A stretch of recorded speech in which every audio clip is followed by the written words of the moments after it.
नमस्कार मित्रों, प्यारे बच्चों, हम लोग DBR teacher history maker group के अंतर्गत नवंबर के ज्योग्राफी का अध्ययन कर रहे हैं। मेरा मोबाइल मेरी शिक्षा के तहत मैं पंकज कुमार वर्मा, नंद +2 हाई स्कूल सुगौली, पूर्वी चंपारण। अभी तक हम लोग ने 9 नवंबर के भूगोल विषय के 5 अध्यायों का अध्ययन कर लिया है और उसके प्रश्न उत्तरों को देख लिया है। अब हम छठे अध्याय जो जनसंख्या है उसको देखेंगे। छठा अध्याय का नाम जनसंख्या है। तो अभी तक हम लोगों ने जो मूल रूप से अध्ययन किया वो भूगोल विषय का कोर पार्ट था, जिसमें हम स्थलाकृतियों का, उसके स्थिति विस्तार का, प्रवाह स्वरूप का, जलवायु का, प्राकृतिक वन प्राणी वनस्पतियों का अध्ययन किया है। यहाँ पे जो उन सबों से भिन्न हो जाता है वो होता है जनसंख्या। अब जनसंख्या का भूगोल में क्या महत्व है, क्या उपयोगिता है, इसको जानने की आवश्यकता है। क्योंकि जनसंख्या एक आपका अर्थशास्त्र का विषय है, लेकिन भूगोल में जनसंख्या पर एक विस्तृत रूप से हायर क्लास में एक किताब भी अध्ययन करना होता है और एक अलग विषय के रूप में इसका अध्ययन किया जाता है। तो आइए हम देखते हैं जनसंख्या के संदर्भ में जनसंख्या आखिर है क्या। तो हम देखते हैं कि किसी भी देश की आर्थिक विकास मुख्यतः 2 तत्वों पर निर्भर करता है। एक प्राकृतिक संसाधन, दूसरा मानवीय संसाधन। तो मूल रूप से हम जब देखते हैं तो यहाँ पे जो आर्थिक विकास का सबसे महत्वपूर्ण पहलू है वह क्या है, तो मुख्य रूप से देखा जाए तो वो जनसंख्या ही है। अर्थात जनसंख्या से क्या तात्पर्य है, क्योंकि जनसंख्या आर्थिक विकास का साधन ही नहीं है बल्कि साध्य है। चूंकि यह एक रूप से संसाधनों का निर्माण और उपयोग कैसे करते हैं यह मानवीय संसाधन ही बताता है, और उससे हम अपना अध्ययन करते हैं। वे स्वयं भी विभिन्न गुणों वाले संसाधन होते हैं। मानव में असीम ऊर्जा होता है।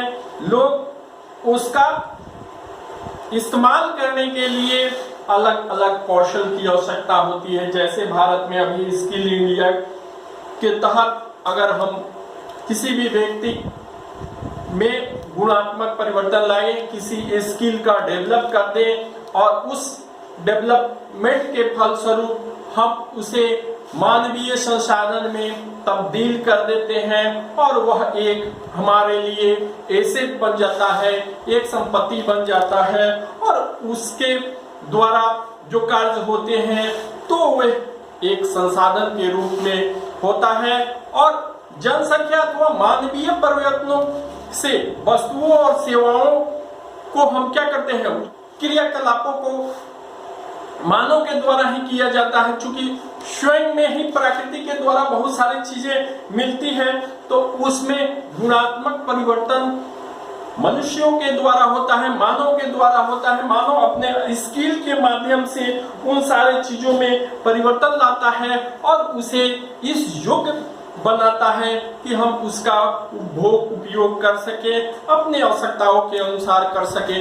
इस प्रकार यह कहा जा सकता है कि किसी भी देश का वास्तविक जो स्वरूप होता है उस देश की भूमि अथवा जलाशयों अथवा झील झरना नदियों में नहीं बसता है, वस्तुतः वह मानवीय संसाधनों के जो सुखी संपन्न स्त्री पुरुष बचे रहेंगे तो वह हमारे लिए भार नहीं होंगे, हमारे लिए संसाधन होंगे। तो तो जनसंख्या की उपयोगिता यहाँ बढ़ जाएगी। भारत में जनसंख्या का आकार एवं वृद्धि काफी भयावह स्थिति में है, क्योंकि जनसंख्या इतनी रफ्तार से बढ़ रही है कि विगत दशकों में हम लोगों ने देखा है कि यह एक बहुत ही विकट परिस्थिति उत्पन्न कर रही है, जिससे भयावह स्थिति से जनसंख्या विस्फोट के रूप में हमारे सामने परिलक्षित हो रही है। यह विस्फोट जो है वह देश के समस्त योजनाओं को प्रभावित करता है, क्योंकि जो जनसंख्या है जितनी तीव्र गति से बढ़ रही है उससे हमारे साधन हैं उनका उपयोग तेजी से हो रहा है। मनुष्य अपनी आवश्यकताओं की पूर्ति के लिए तरह तरह के जो प्राकृतिक संसाधन है उसका उपयोग कर रहे हैं, उपभोग कर रहे हैं। मेष अब जिस तरह जनसंख्या बढ़ रही है उनकी आवश्यकताओं के हिसाब से लोग भूमि की तलाश, वनों की कटाई हो रही है, अधिवास पर, कृषि भूमि पर दबाव पड़ रहा है। तो इस तरह हम देखते हैं कि हमारा सारा पृथ्वी के संसाधन का उत्पादन, उपभोग किए जाने की ऐसी एक आवश्यकता डेवलप होते जाती है, बढ़ते जाती है, जिससे देश के कितने लोग एक क्षेत्र में निवास कर रहे हैं, उनकी क्या गतिविधियां हैं, इन सारे चीजों के रूप में यह भयावह स्थिति उत्पन्न हो रही है। जो जनसंख्या का अगर सही से हम शिक्षा, चिकित्सा, अन्य सुविधाओं की व्यवस्था नहीं करेंगे तो यह जनसंख्या विस्फोट के रूप में हमारे सामने परिलक्षित होगा। बच्चों, आप इससे संबंधित जो जानकारी लेनी है उसकी मुख्य विषय क्या है कि बढ़ती हुई जनसंख्या की क्या उपयोगिता है, हम कैसे उसे एक संसाधन के रूप में परिवर्तित कर सकते हैं। तो जनसंख्या जो अध्याय है उसको जानने हेतु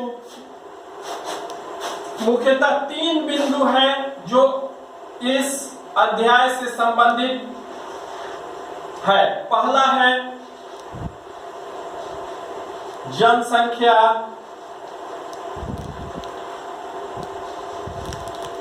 का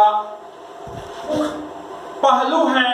इसको जानने के लिए जो हम लोग जनसंख्या का आकार और वितरण, आकार क्या है, उसका वितरण कैसे है, जनसंख्या वृद्धि और जनसंख्या में परिवर्तन का क्या महत्व है, कैसे हो रहा है, और जनसंख्या का गुण क्या है तथा इसकी विशेषताएं क्या है, इन्हीं 3 शीर्षकों के आलोक में हम इस चैप्टर का अध्ययन करेंगे।